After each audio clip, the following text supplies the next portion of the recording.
Y llegamos a la parte final de este módulo de métricas financieras, donde vamos a ver los aspectos más importantes para realizar la valoración de la empresa.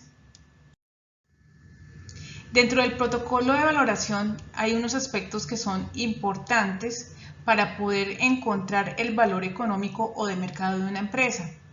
Estos aspectos tienen que ver con el análisis estratégico, que es básicamente todo lo que la empresa ha plasmado en su plan de negocios o en su plan estratégico en el corto, mediano y largo plazo. El análisis del mercado y el potencial competitivo, que soporta, digamos, las operaciones de la empresa y hacia dónde están orientadas en el futuro, hacia qué nuevos mercados, a qué nuevos productos o servicios o nuevos segmentos de clientes.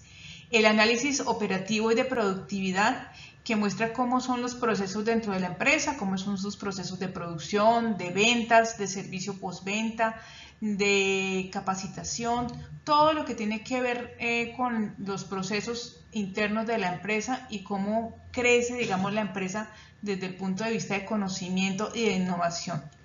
El análisis de la estructura financiera, que parte pues de todos los indicadores y todas las métricas que hemos venido revisando y del análisis de sus estados financieros históricos. Ahí pues se refleja cómo ha sido el comportamiento de la empresa, cómo ha sido la evolución de la empresa, si ha crecido o ha decrecido en su valor económico y cómo le está generando precisamente los rendimientos a los inversionistas. Y finalmente las proyecciones financieras, que parten de todo este análisis que hemos realizado anteriormente, no solamente de cómo se ha venido desarrollando su estructura financiera, sino de ese potencial de mercado que tiene, hacia dónde va a orientar sus productos y servicios y que les va a dar precisamente la sostenibilidad en el tiempo y va a generar el crecimiento y por supuesto el desarrollo económico también para sus accionistas. En cuanto a la metodología, existen varios métodos para poder valorar las empresas. Hay dos que consideramos muy estáticos, que son por valor de patrimonio o por valor de los activos reflejados en el estado de la situación financiera o de balance. Y estos métodos pues no son muy recomendados porque son estáticos. Recuerden que los estados financieros de la empresa son como una fotografía en un momento dado y la empresa realmente es un ente que siempre está en movimiento. Todos los días vende, produce, compra cosas, invierte en activos, etc. Entonces estos dos métodos no resultan muy buenos. Podrían usarse en casos excepcionales, como por ejemplo que una empresa quiera comprar a otra empresa para sacarla del mercado, para liquidarla, para no tener competencia. Entonces, como la empresa se va a acabar, no va a seguir produciendo, pues entonces se podría determinar su valor por el patrimonio o por el nivel de activos que tenga en un momento dado. Existen otros métodos más modernos y que son más acordes al mercado actual, como son el mercado de bolsa de valores, o sea, las empresas que cotizan en bolsa pues se miden por ese valor de las acciones en la bolsa, y está el flujo de caja descontado y el de múltiplos por EBITDA. Yo recomiendo el flujo de caja descontado porque es el método más estándar y más aceptado internacionalmente para la valoración de empresas. ¿Y cómo determinamos ese flujo de caja descontado? Pues traemos a valor presente neto los flujos futuros de la empresa a una tasa apropiada para los inversionistas, que tiene que estar relacionada precisamente con el sector en el cual se desempeña la empresa. Y esos flujos de caja pues son las proyecciones de nuestro estado de pérdidas y ganancias o de resultados. Y partimos de la utilidad operacional, le descontamos los impuestos, le descontamos las inversiones de los activos que necesitamos en el futuro para producir o que dan sustento al plan de negocio de la empresa, le sumamos los cambios en el capital de trabajo, las depreciaciones y las amortizaciones, y hay una fórmula financiera que se llama perpetuidad, que es la que nos indica el valor de la empresa en términos constantes, es decir, si siguiera produciendo indefinidamente. Esos flujos de caja, entonces, como les digo, los traemos a un valor presente neto, a una tasa de inversionista, y es el que nos va a ayudar a determinar cuál es el valor económico de la empresa o el valor de mercado. Para darles un ejemplo, tenemos una proyección de un estado de pérdidas y ganancias de una compañía desde el 2021 hasta el 2027. y es básicamente el desarrollo de todo lo que sería precisamente el estado de pérdidas y ganancias o el estado de resultados. Entonces sus ventas netas y la proyección del crecimiento de esas ventas netas en 7 años, los costos de ventas, los gastos de operación, administración, mantenimiento y de ventas, el EBITDA, las depreciaciones y las amortizaciones, los otros ingresos y egresos no operacionales, los impuestos y nuestra utilidad neta. Y para determinar el flujo de caja, entonces, ¿qué hacemos? Tomamos la utilidad operacional menos los impuestos, le restamos las inversiones que tengamos que hacer en el futuro en equipos de producción o equipos que necesite la empresa precisamente para poder operar, le sumamos los cambios en el capital de trabajo, le sumamos las depreciaciones y amortizaciones que les hemos restado aquí en el estado de pérdidas y ganancias y le añadimos ese factor de perpetuidad que, como les digo, es una fórmula financiera que nos va a ayudar a estimar cuál es el valor presente de esos flujos de caja futuros cuando la empresa pues va a seguir funcionando normalmente y por tiempo indefinido. Entonces, si ven ustedes aquí, cada uno de estos resultados que nos da el final del flujo de caja libre o de cash flow, lo hemos descontado a una tasa de inversionista. Y si miramos la sumatoria, ya al final del ejercicio, vamos a encontrar un valor estimado de compañía. ¿Y cómo hallamos esa tasa o ese costo del capital que en inglés se denomina WACC y que es la que nos saca una media ponderada entre la tasa a la cual están los recursos propios, es decir, aquellos que han sido aportados por los accionistas y la proporción de recursos ajenos o aquellos que han sido obtenidos a través de financiación con el sector financiero? Entonces, la fórmula, aquí se las tengo detallada,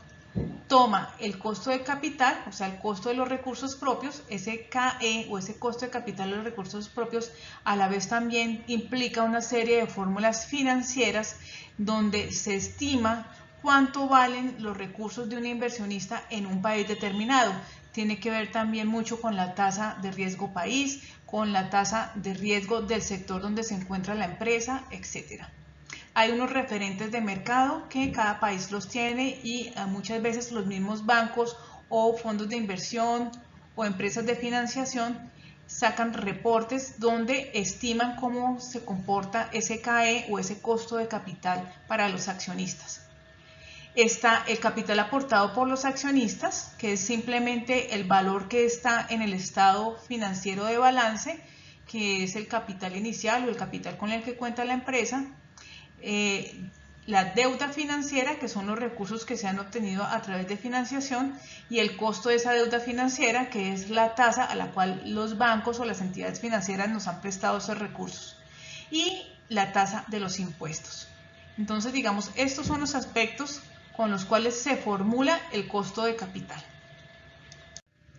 Cuando se entiende que la empresa va a seguir trabajando indefinidamente y que va a operar normalmente en el futuro por muchos años, calculamos la perpetuidad que nos permite traer ese valor del flujo en términos constantes. Y esto solamente lo utilizamos cuando existe ese supuesto de que la empresa va a trabajar indefinidamente. Cuando se trate de proyectos o empresas que solamente van a trabajar durante algunos años, 5, 7 o 10 años, y se supone que en ese momento ya van a terminar sus operaciones, no calculamos la perpetuidad, solamente calculamos el flujo de caja hasta el año en que se supone que va a terminar sus operaciones. Entonces tenemos en cuenta el valor del flujo y lo multiplicamos por 1 más el gradiente de crecimiento. Ese gradiente de crecimiento puede ser la tasa con la que ha venido creciendo la empresa en los últimos años. Es decir, si viene creciendo a razón del 5 o el 10% anual, pues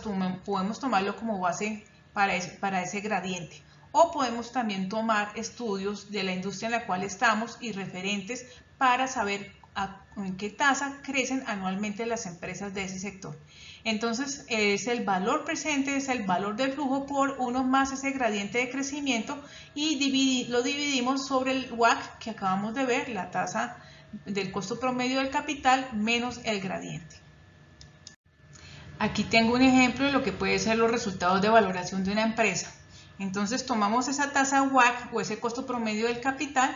y ojalá no solamente tomemos una tasa, sino varias tasas o un rango de tasas para poder hacer un análisis de sensibilidad y poder jugar entre unos mínimos y unos máximos de rentabilidad de acuerdo también al apetito de los inversionistas.